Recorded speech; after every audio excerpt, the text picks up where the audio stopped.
शक करने का अंजाम। सुमित की नई शादी हुई थी। वह अपनी पत्नी साक्षी से बहुत प्यार करता था और उसकी पत्नी भी उससे बहुत प्यार करती थी। दोनों एक दूसरे पर बहुत ही ज़्यादा भरोसा करते थे।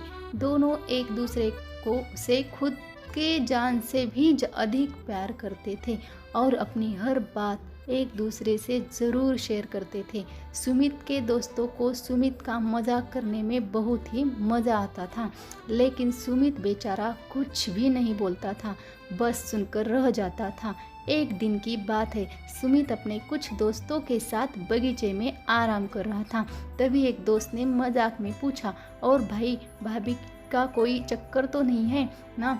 यह सुनकर सब लोग हंसने लगे, लेकिन सुमित को यह मजाक पसंद नहीं आया और बोला, तुम लोगों को जो बोलना है मुझको बोलो, मेरी साक्षी को कुछ मत बोलो। वह मुझसे बहुत प्यार करती है, मैं उसके बारे में ऐसे गलत शब्द नहीं सुन सकता। फिर भी एक दूसरे दोस्त ने बोला, भाई सुना है आजकल तुम्हारे गांव में आने वाले डॉक्टर का तुम्हारे घर में कुछ ज़्यादा आना जाना लगा रहता है, कहीं वह भाभी जी को पसंद तो नहीं करता। यह सब सुनकर सुमित वहां से चला गया और वो सोचने लगा। अब उसके मन में शक पैदा हो गया। वह अब अपनी पत्नी पर नज़र रखने लगा और डॉक्टर को भी देखने लगा। एक दिन की बात है कि सुमित की पत्नी और सुमित घर पर अकेले थे। डॉक्टर वहां से जाते जाते सुमित की पत्नी से पीने का पानी पीने को मांग रहा था। तभी उसका पैर फिसल गया और वहां सुमित की पत्नी साक्षी के ऊपर जा गिरा। डॉक्टर के हाथ में पानी का ग्लास भी था जो उसकी पत्नी पर गिर गया और वह पानी को साफ करने लगा। तभी अचानक सुमित आ गया और उसने देखा डॉक्टर और उसकी पत्नी एक दूसरे से लिपट गए हैं। यह देख सुमित परेशान हो गया और उसको अपने दोस्तों से कही हुई बात याद आ गई। उसने डॉक्टर को धक्का दिया। उसी समय डॉक्टर का सर दीवार से टकराया। तभी डॉक्टर के सर को बहुत जोर से लगने से वह वहीं पर मर गया। उसकी पत्नी ने उसको बहुत रोका, लेकिन वह नहीं माना। वह कुछ सुनने के मूड में नहीं था। सुमित ने साक्षी को कुछ बोलने का मौका नहीं दिया और साक्षी को खूब मारा और बाहर चला गया। तभी साक्षी ने वहां से जाने का निर्णय लिया और अपने पापा के घर चली गई।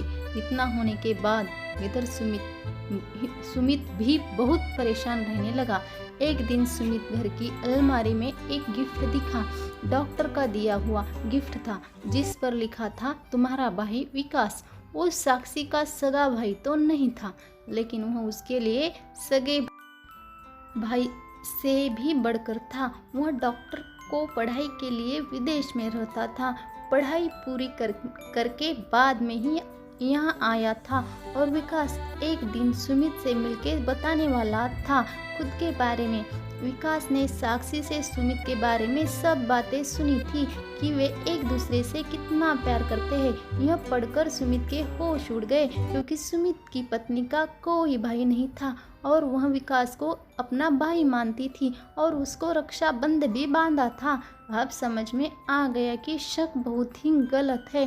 शक की वजह से उसने अपनी पत्नी और घर सबको गवा दिया और पूरी जिंदगी भर जेल में चला गया। इसे पता चलता है कि शक करने से पहले हमें बहुत सोच समझकर निर्णय लेना चाहिए।